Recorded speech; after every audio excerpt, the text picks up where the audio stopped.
ماہرین کے مطابق کورونا وائرس کی ویکسینز اس وبا سے بچنے کا مؤثر ترین طریقہ ہیں۔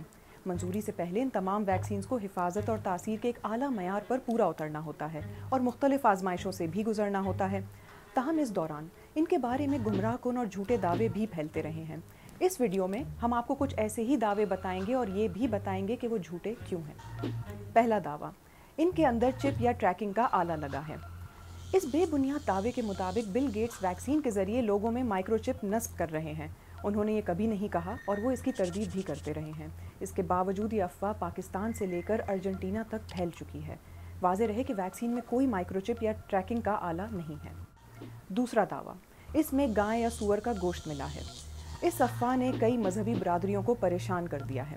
فائزر، ماڈرنا اور آکسفورڈ ایسٹرازینیکا ویکسینز میں جانوروں کے کوئی بھی اجزاء شامل نہیں ہیں۔ یہ سچ ہے کہ سور کے گوشت کی جیلیٹن کچھ ویکسینز کو ذخیرہ کرتے ہوئے استعمال کی جاتی ہے، لیکن کورونا ویکسین میں ایسا نہیں ہے۔ تیسرا دعویٰ، ویکسین میرا ڈی این اے بدل دے گی۔ سائنس نے اس بات کو رد کیا ہے۔ ویکسین اصل میں آپ کے جسم کو اینٹی باڈیز بنانے کے لیے تیار کرتی ہے تاکہ وہ وائرسز سے لڑ سکیں۔ کچھ ویکسینز جیسے کہ فائزر کووڈ کے جینیاتی کوڈ کا ایک حصہ استعمال کر کے جسم کو وائرس کی پہچان کرواتی ہے تاکہ وہ مستقبل میں اس سے حفاظت کر سکے، لیکن اس سے انسانی ڈی این اے میں کسی قسم کی کوئی تبدیلی نہیں آتی۔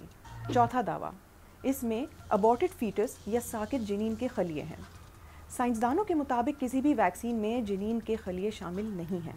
کئی ویکسینز کی تیاری میں ایک مرحلہ ہوتا ہے جس میں وہ خلیے استعمال ہوتے ہیں جو لیبارٹری میں تیار کیے گئے ہوں۔ یہ تکنیک پہلی دفعہ 1960 کی دہائی میں ایجاد ہوئی تھی اور اس میں اسقاط جنین کے کلون شدہ خلیے استعمال ہوئے ہیں جنہیں بعد میں ضائع کر دیا جاتا ہے۔ آکسفورڈ ایسٹرازینیکا نے اپنی ویکسین اسی طرح تیار کی ہے۔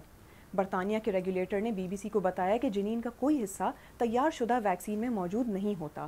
یہ مکمل طور پر تیاری کے مراحل میں نکال لیا جاتا ہے اور یہ ویکسینز کے لیے کوئی غیر معمولی بات نہیں ہے۔ بانجھ پن کا دعویٰ، یہ خواتین کو بانجھ کر دیتی ہے۔ ابھی تک کسی بھی تحقیق نے یہ اشارہ نہیں کیا کہ اس کے فرٹیلیٹی پر کیا اثر پڑتا ہے اور آیا وہ نقصان دہ ہے یا نہیں۔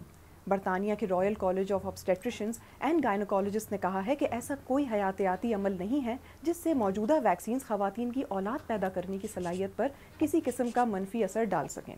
ٹرائلز جب ختم بھی ہو جاتے ہیں اور ویکسینز کو منظوری مل جاتی ہے تب بھی ان کے اثرات پر تحقیق جاری رہتی ہے۔ افسوس کی بات یہ ہے کہ کچھ لوگ ویکسین کے بارے میں جھوٹی افواہیں پھیلا کر لوگوں کے تجسس کا ناجائز فائدہ اٹھا رہے ہیں۔ تو جب بھی آپ کو ویکسینز کے بارے میں معلومات چاہیے ہوں تو ہمیشہ قابل اعتماد ذرائع جیسے کہ وزارت صحت یا پھر عالمی ادارہ صحت سے رجوع کریں۔